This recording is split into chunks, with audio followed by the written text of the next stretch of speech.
Good morning, everyone, and thank you for joining us. I am Tialo Masike, economic analyst. An astounding 73 countries are making their voices heard in national elections in 2024. So far, 63 countries have held their elections with over 1.5 billion votes cast worldwide. However, none have carried the same global significance as the recent United States presidential race. To discuss the resounding impacts of the United States presidential elections on the economic and political landscape globally, I am joined by our chief economist, Sanisha Prakrisamy. Thank you for joining us, Sanisha. On November 5th, more than 158 million Americans cast their votes, nearly matching the record-breaking 2020 election turnout at close to 65%. Donald Trump has secured a decisive win in both the Electoral College and popular vote, making the first Republican to do so since 2004. The Republicans have also gained control of the Senate and at the time of the recording are poised to potentially win the House, positioning them with full control of the executive and legislative branches. This outcome would grant Republicans great degree of control over what comes up for debates at votes. Based on the US election results and the exit polls, several demographic groups showed surprising shifts in the 2024 presidential elections. We saw that Donald Trump has increased his voter share in 85% of the counties, and this is based on 95% of the votes being counted so far, relative to 2020. What, in your opinion, Sanisha, are some of the biggest demographic shifts that have underpinned voter preferences? Thank you so much, Siamo. It's lovely to be here with you again. I think if we look at the support that Donald Trump garnered this time around, we've actually seen him get into voter bases where he wasn't prevalent before. So in particular, we've seen that he's actually got quite a big chunk of Latino male votes this time around, acquiring about 54% of that vote. Now that is nearly more than double what he acquired in 2020. And if you look at the border states and the areas where immigration was quite a big debate, that's essentially where he got the voter base.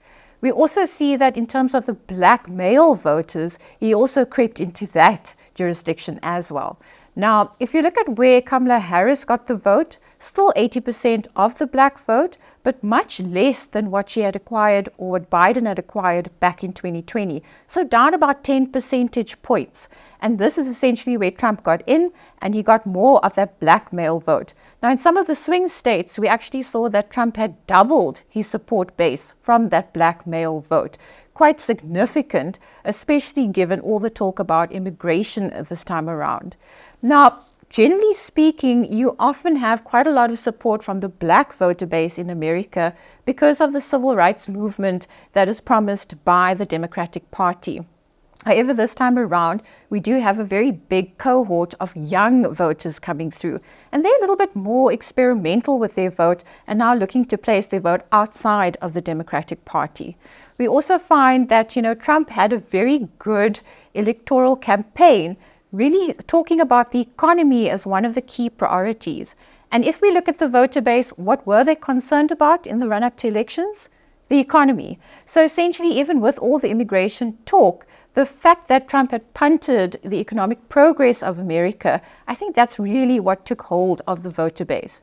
Now, you can also look at how the demographic voter patterns shifted across the education spectrum. And so, Harris was still quite successful in getting quite a big chunk of the college-educated voter base, but down about 10 percentage points from what Biden had acquired in 2020. So she did lose a bit of ground there. And if we look at it from a socio-economic perspective, the working class is still in support of Trump. So he managed to get about 55% of those non-college voters. So quite a significant support base there. So I think in a nutshell, he managed to retain the traditional support sectors of the Republican Party, but he also managed to get into the Latino and black male voter base. And that really is what I think shifted the dial at the end. So throughout Trump's 2024 election campaign, he made bold statements on the economy, such as, "My message is simple.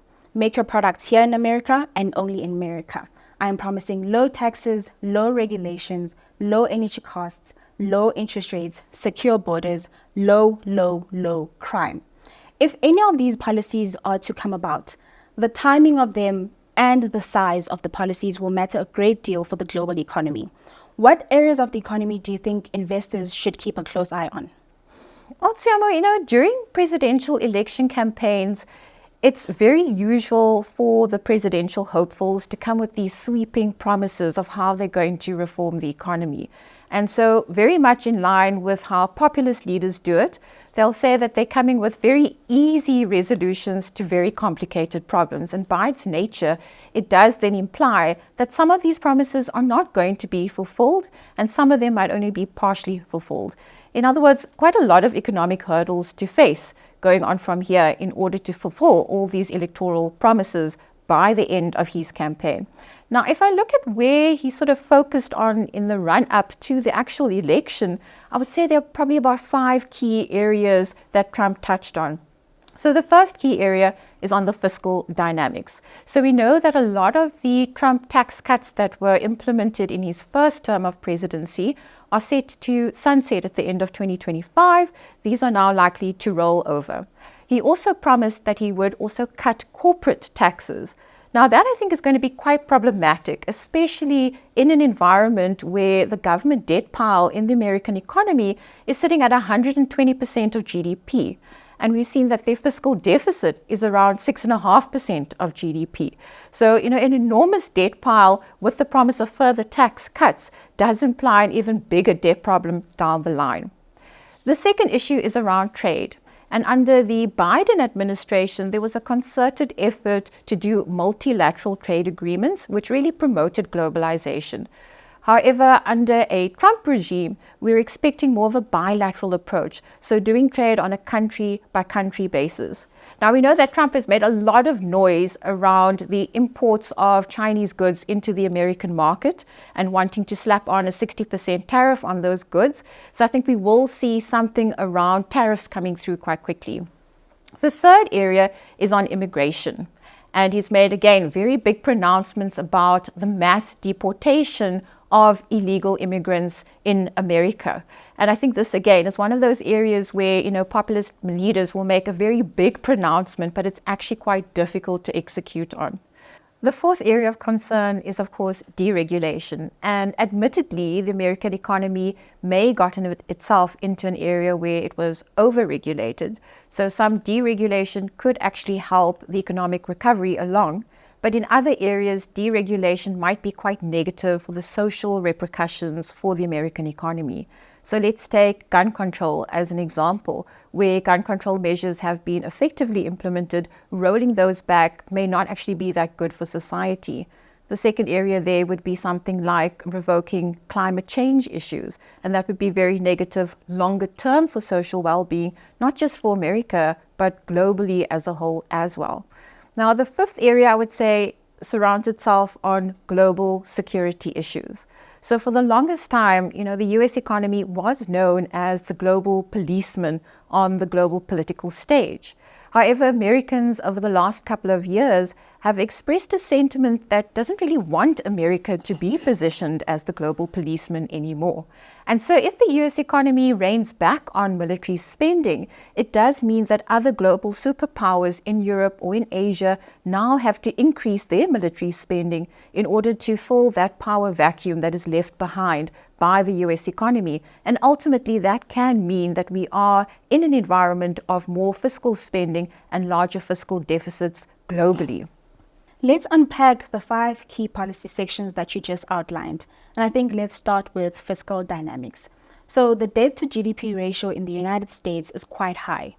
As this rises, we may find ourselves in an environment where there are concerns over the United States government's ability to manage its fiscal responsibilities effectively. If confidence in the United States fiscal policy wanes, it can lead to an environment where the United States dollar depreciates as investors seek safer assets elsewhere. Is this cause for concern about the United States dollar as the global reserve currency? I think especially given that we are seeing discussions about alternative currencies such as the BRICS. In my opinion, I think we're going to be living in a US dollar denominated global environment for some time. And I think for a number of years from here. Now, could that period of time be shortened under a Trump 2.0? I think certainly. In a world where we have a larger American fiscal deficit and higher debt ratios, it would undermine the legitimacy of the US dollar. However, for as long as we have the US dollar as the world's reserve currency, I believe that America can potentially kick that debt can further down the road. Now, what gives us confidence to say that? If we look at some of the characteristics of the US dollar, it still makes up 60% of the world's reserve currency. And it has come down because central banks are now looking to other alternatives like gold. Secondly, the US dollar has unparalleled liquidity. So there's no other currency that has the same amount of liquidity, globally speaking. And then thirdly, if we look at international transactions, 90% of them are still based on the US dollar. So even though we do have bilateral taking place between countries and more local currencies being used, ultimately the dollar still dominates that. Now, another way to answer your question is to say, well, what is going to replace the US dollar? Could it be the euro as an example? Now, the Eurozone does have a unified monetary system with, of course, the European Central Bank at the helm there, but they are still lacking an economic and political unified framework. Perhaps maybe the renminbi. Now, as I said, the US dollar makes up 60% of the world's FX reserves. The renminbi, even though it has been climbing, still only makes 3% of the world's FX reserves. So even though it's quite big, regionally speaking, it's still quite small on a global scale. Now, add to that, China still has a relatively closed capital account, which means that investors can't freely buy and sell renminbi-denominated assets. And then to your point of, whether we could get maybe a BRICS-related currency, if we look at the nations belonging to BRICS, we don't have a unified framework on fiscal. We don't have a unified framework on the economy. We don't have a unified framework on monetary policy or on the political aspects. And so if we look at all the various components of BRICS, these countries are all at very different levels of economic development. So I still think it's going to be a long way off before the US dollar actually gets displaced. Let's move on to the topic of trade. So we know that in 2018, Trump initiated a trade war between the United States and China, and the higher tariffs then led to the Chinese imports into the United States being lower, and this subsequently helped the trade deficit to be quite lower. Based on what Trump has been saying in his campaign, how quickly can these tariffs come through, and what is the likely impact on the United States and the rest of the world? Well, once Trump is inaugurated as president of the United States, he actually has executive authority. So he can unilaterally put through tariff arrangements, and he doesn't actually need full congressional approval to do that. So if we wind back to 2016, when Trump first took office in his first term, he basically was inaugurated as president in the January that followed. So that would have been January 2017. And it took about 2 months or so to get a US trade representative, which is almost like a foreign affairs minister that we would have in South Africa.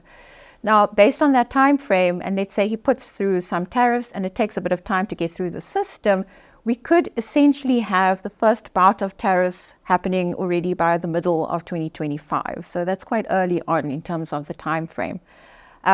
If we look at the types of tariffs, and he's been, punting the 60% tariff on Chinese goods imports, that is very significant in China's life.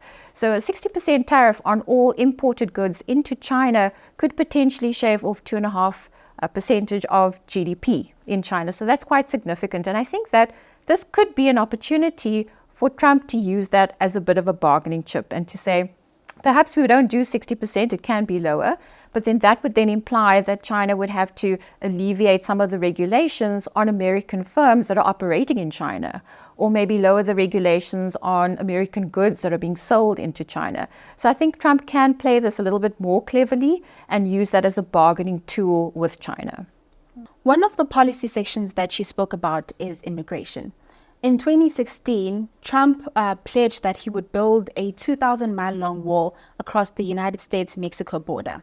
So during his first term, just over 450 miles of this border had been completed, and less than a fifth of it was actually built in areas where there were no barriers previously.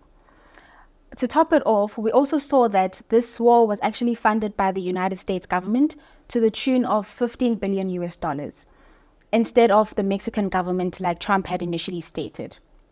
What is the likelihood that Trump will be successful in his promises of mass deportation and immigration? Well, Bank of America put it quite nicely and said that, Trump can probably control the flow of immigrants into America much better than he can control the stock of immigrants that are already there. So some of the numbers that he's put out there are probably a massive overestimate, and it's probably likely to be, a fraction of what he had initially estimated. And so if we look back historically, it has only been one administration in 1954, and this is based on JP Morgan asset management calculations, under Eisenhower, where they did Operation Wetback, where they actually managed to deport between 1.1 and 1.3 million back into Mexico. Now, that was quite significant, but it's basically only happened once, and I think it's going to be quite tricky to get back to those numbers again. And also, since that point in time, we've also seen the labor force morphing. And so if we look at the US labor force, about 19% are foreign born. So this is up from about 16% about a decade ago. And if we look at the foreign born immigrants in America, about a fifth of them are in jobs that are related to services, and another fifth in managerial or professional roles. So I think, going down this track of this mass deportation and, very heightened immigration rules could actually result in massive labor shortages in the American market. That would then push up wages and push up inflation, and we could get some backlash on economic growth. Also, the legal implications of the deportation can be quite severe and would probably end up in, massive court fights. If we look at the numbers that have been estimated by the American Immigration Council, to deport 11 million would actually cost the taxpayer about 970 billion US dollars. And I don't think that is really a price tag that Americans want to pay. So, Sanisha, both deregulation and increased drilling, in Trump's famous words, drill baby drill, were framed as means to achieve greater energy independence for the United States. What are some of the implications of deregulation under a Trump administration? If we think back to 2008, this was a typical example of not having enough regulation in place, and that's how we ended up with a lot of financial instability. So I acknowledge that some areas of the American economy may now actually be over-regulated post that global financial crisis period. However, in some areas, for example, deregulating cryptocurrency could instill another bout of financial market instability. Now, in other areas of the economy, we could get, some deregulation taking back from the socioeconomic repercussions that could enhance the American society. And here I'm thinking about issues around environmental regulations that could actually help climate change. Now, in that kind of world, even emerging markets that are reliant on the American economy for funding would then also have to pare back some of their projects that are related to combating climate change. If we look at, for example, how Trump interacts with the global environment in order to try and achieve climate change goals on a global scale, it could actually create quite a lot of friction from a diplomacy point of view as well. I think that ultimately moving on a slower trajectory towards a clean energy economy can potentially help an economy like South Africa, ironically, because we are quite heavy on coal exports. Now, all in all, I don't say that, we're not going to progress on climate change, but I think that level of progress is going to be much shallower under a Trump 2.0. Let's talk about the ongoing geopolitical tensions currently. We have the Ukraine conflict and the wars in the Middle East. Now, the United States has significant influence over both these wars, and this is because of its global influence, its strategic interest, and historical involvement in these regions. We also know that the United States has provided substantial military aid to the Ukraine, and it's a leading member of NATO. So based on his 2024 campaign and previous policies, we can get a sense of how his stance can shift in terms of Israel from the current administration. What, in your opinion, how can this stance possibly shift, and what can we expect in terms of the resolutions of both these wars? Well, let's take the Israel-Gaza war first. They've just now marked 1 year of conflict there. And we've seen that Trump in the past has always been anti-Iran and very pro-Israel. So I think, it is likely that we could potentially see more implications for Iran coming out of this kind of world where America takes a much tougher stance, and we could see more tariffs against Iran or more sanctions against Iran. And with regards to Israel, I think they will be in favor. So to try and get to this quick resolution of the war, it may imply that Israel would then have to undergo the partial annexation of the West Bank, and a lot of those conflicted zones might actually end up as being Israeli territory. So in favor of Israel and definitely not in favor of the Palestinians. We'd also see maybe a partial reconstruction of Gaza under a Trump-led regime. But that doesn't necessarily mean it's going to benefit Hamas. I think they will do everything in their power to ensure that the rest of the Gulf states and to try and rebuild that alliance network will actually push out Hamas even further in that kind of environment. If we look at the Russia-Ukrainian war, well into the third year of conflict there.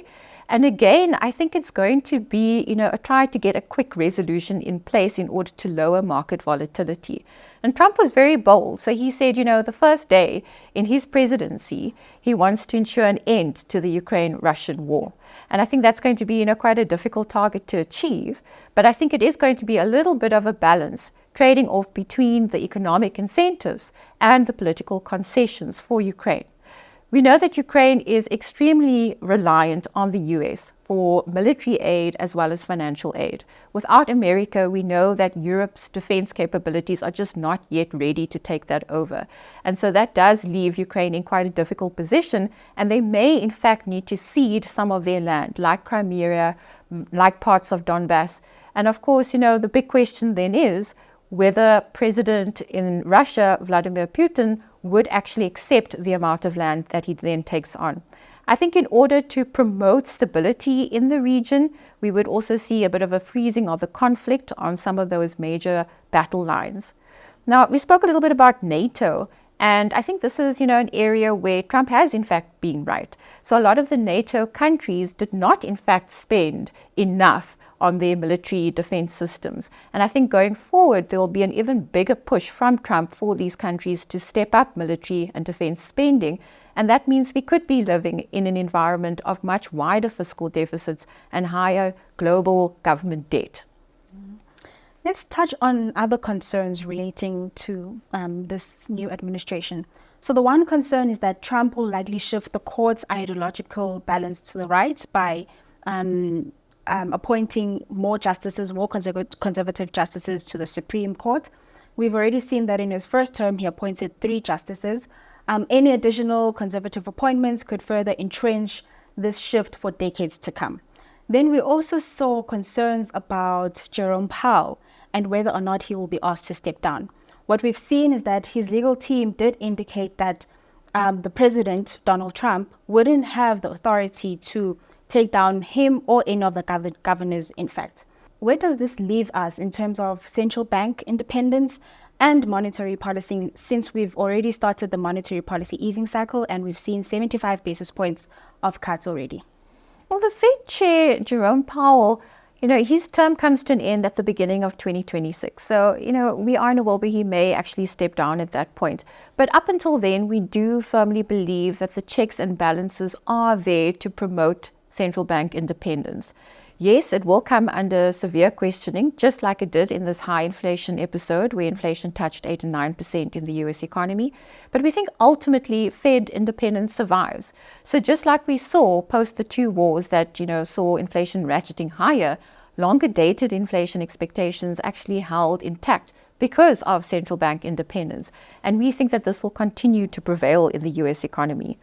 Now, we know that we are going to be living in a higher inflationary environment. And so if you had to take into account the immigration policies that Trump is proposing and the tariffs on top of that, capital economics then suggests that we could get inflation about 1% higher than the baseline by the time we get to 2026. So this can imply that the Federal Reserve may not be able to actually cut as much as what they would have under Harris administration. So your terminal rate or end of cycle interest rate could be higher. But because of the importance of the Fed to the rest of the global economy, this could potentially extend to other emerging markets, including a nation like South Africa's own central bank. I think that's a good point to bring it back home to us. How does the US elections affect ordinary South Africans like you and I? I think the biggest, standing point is essentially trade. So if we think about, America First policies, it's very protectionist and very nationalistic in nature. That hurts globalization. It also hurts the emerging market trade channel, of which South Africa is a part of. Now, South Africa falls under what we call AGOA. It's the African Growth and Opportunities Act. It's preferential trade lines that South Africa has with the United States. Now, about a quarter to a fifth of our trade to the US falls under AGOA. And so if any of the negotiations around AGOA go south and turn sour, it does mean that that portion of trade could be negatively affected. But it's mostly concentrated in specific areas. So, for example, agriculture, if you think about citrus farmers in the Western Cape, or automobiles. So it wouldn't necessarily be a broad brushstroke against all the trade that we do with the US economy. Now, that's just looking at trade. Now, outside of trade, we also have foreign direct investment. And South Africa, even though we've managed to reorient our trade with the rest of the world, emerging markets over developed markets, with regards to foreign direct investment, we are still very reliant on places like the Eurozone, like the UK, and of course the United States. And so we could see a dip in flows of FDI to South Africa. And then thirdly, the broader emerging market channel. So where there are, a lot of question marks around how trade policies are going to evolve from here, we could see more market volatility, more periods of risk off, which then means that investors shy away from, perceived riskier assets like emerging market assets, like the South African rand. And if the rand is on the back foot for a protracted period of time, we could actually see inflation expectations edging higher, and that could prevent our own central bank from cutting interest rates by too much.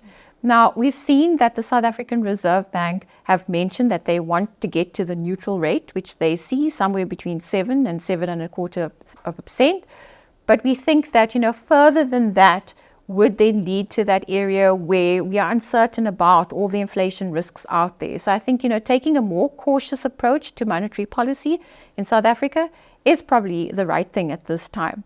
Now, fortunately, in South Africa, we've also had our own set of elections following May 2024, and we had quite a favorable outcome of a government of national unity, which is trying to promote structural reform in key areas of the economy to buffer uptrend growth. And I think that will act as a bit of a buffer against any of the negative trade implications that could potentially come out of a Trump administration. To summarize, I would say that a second Trump administration with Republican control over both chambers of Congress is likely to result in higher growth in the short run, but this will turn negative in the longer run. Higher inflation outcomes should limit the extent of interest rate cuts, and we should see larger fiscal deficits globally as countries in Europe and Asia are forced to raise military spending. Moreover, less global cooperation is on the cards when it comes to things like fiscal sustainability and combating climate change.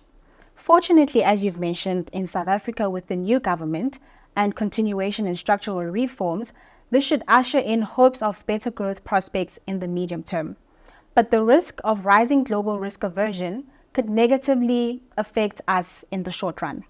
Sanisha, thank you so much for your insights today. Thank you, Tiawo. It's been fun unpacking the US elections with you. Thank you so much for watching.